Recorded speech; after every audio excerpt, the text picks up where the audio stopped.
Ladies and gentlemen, this is Jay Haft here. I'm in the military part of Oshkosh at the EAA Museum. That's Experimental Aircraft Association. Mission 250 Berlin, the task force. It's amazing. Flight crew, ground crew, bomb supply crew, specialists. 8th Air Force Unit locator map. Airfields in the United Kingdom. This goes back to World War II. It's a beautiful plane. I'm not sure, that might be a P-51 Mustang, but I'm not exactly sure. But it's a gorgeous plane. This is this guy they were talking about, Colonel Paul Perbensky, Paul 1.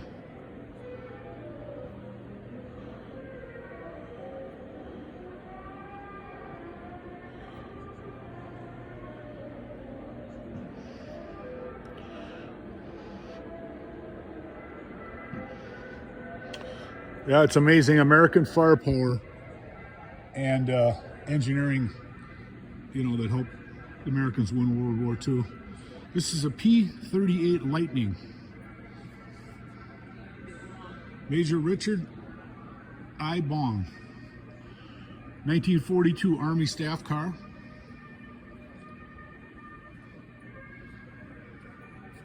It's kind of interesting who made this.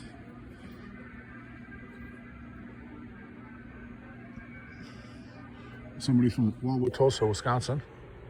This is an ammunition load. This is one of those, that's like a ball turret that was on. How'd you like to sit inside that thing?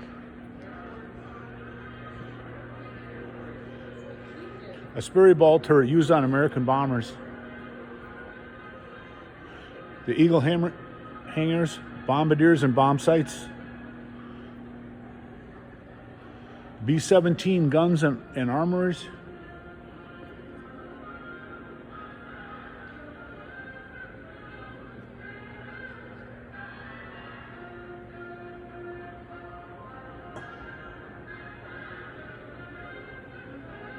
They have all kinds of different stuff in here, models and stuff, and just a crazy bunch of cool stuff. And this here is now adding color to the light playing field. I'm looking at this, I'm saying, is that a generator? I'm not sure what it is actually. Oh, that's a model of a boat there. Aircraft carrier, I should say. Look at all them planes on the deck and that.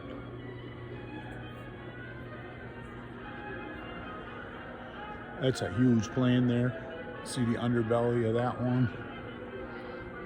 Project Silver Plate. 45 no-use bomber was carried to Fat Man 2. It was decided modified B-29s.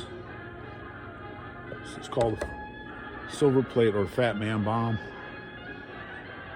It's pretty cool. The Fat Man talks about 3-inch steel plating, which encloses a sphere of heavy contoured aluminum casting designed to hold nuclear materials and actual weapons. Wow.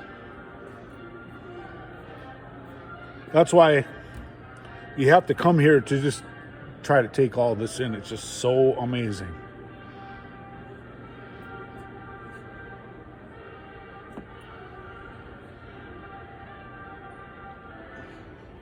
Some people, you're really into it. It's a machine gun is just awesome.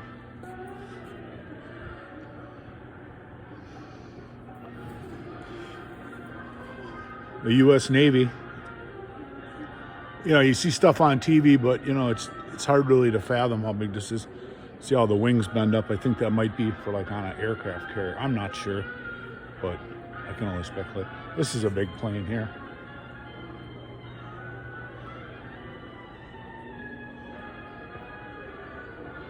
Oh boy, the rugged, adaptable, iconic. To keep in with the tradition, the U.S. Army officially named its new helicopter after a Native American tribe, H-1 helicopter utility, the Huey. Wow, look at the size. The size of these blades on this Huey. are just amazing. It's the transmission where it comes out of the engine and stuff. They got a machine gunner, and then they have some rocket launchers on the side.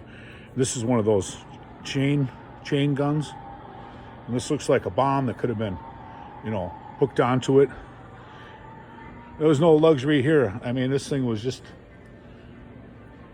A lot of times they would put artwork on these, you know, because guys had time in between missions and stuff. And another gunner on the side. This one's controlled like automatically, and then there's this guy on the side gunner here. This is pretty potent. You got what?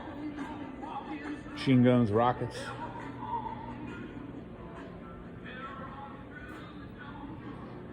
It's kind of interesting. This helmet and stuff. Yeah, the culture and.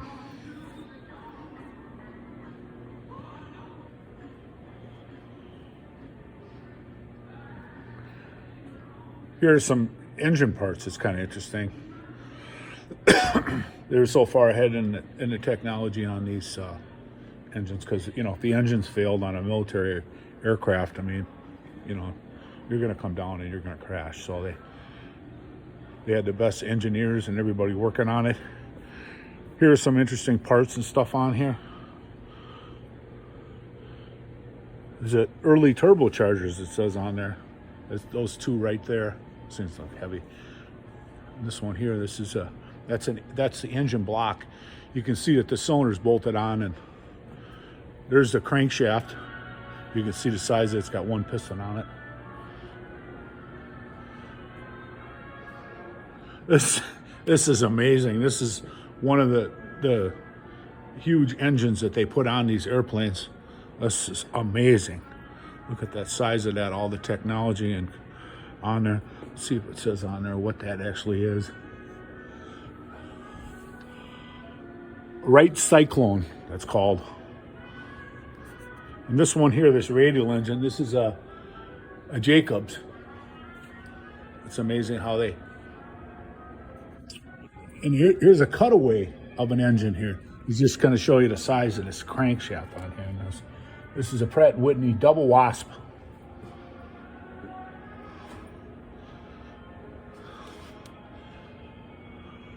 You can see the cylinder heads and the valve train up here, and then the crankshaft and the size of this little propeller. I think that they might have cut that off because there's no room, because with this kind of engine you could turn a huge. This one here is another Wright Cyclone on the side. And this here definitely is a jet engine. And then there's a Pratt & Whitney Wasp. I was going to count that once. It's got 1, 2, 3, 4, 5, 6, 7, 8, 9. Looks like about a 10-cylinder engine. That is truly amazing. There's another cutaway. And there's the size of a big propeller. Yeah.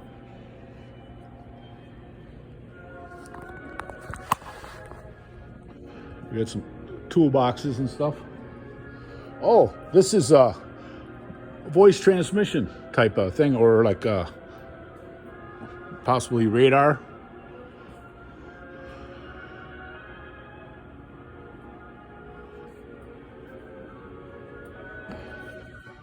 The Grasshopper fleet is a Jeep they're working on there. And this here is one of these old cycles that they use for the military, you know. It's a small one. It's pretty cool. It's U.S. Air Force.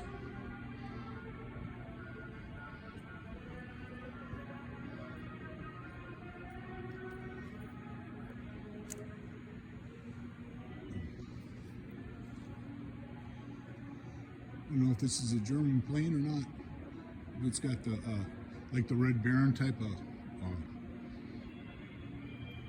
cross on it.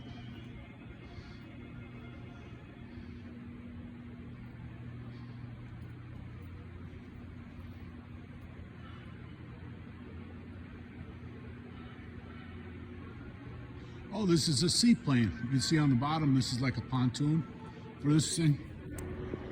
where they could land this on the water. Or it has wheels too. Maybe you land on both.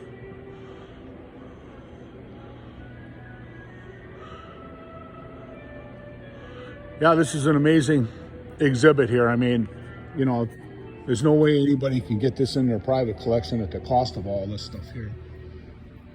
Aviation manufacturers, weapons for war, breaking barriers. More than 25,000 women applied to join the WASP program between 42 and 44, many would turn down.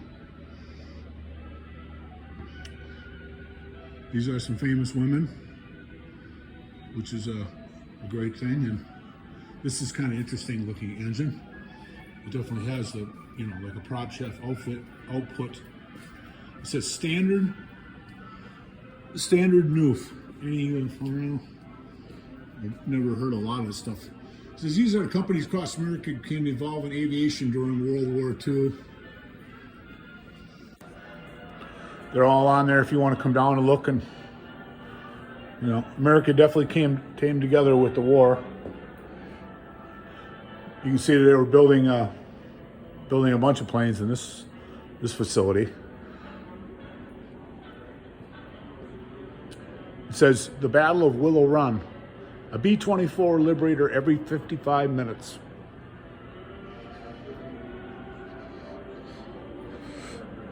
If you're into airplanes, you can come in. They got just, you know, just cases of them here.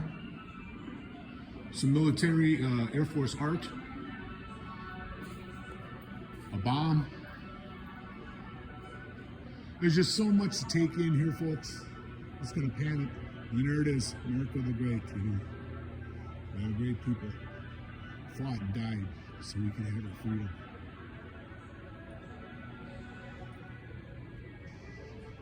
That's one of the things you have to understand the most with this. It's about the American people, the American pride. You know, they fought up against the Russians and the Japanese, you know, to win World War II. And I'm going to leave that at part 3 here, folks. Thank you.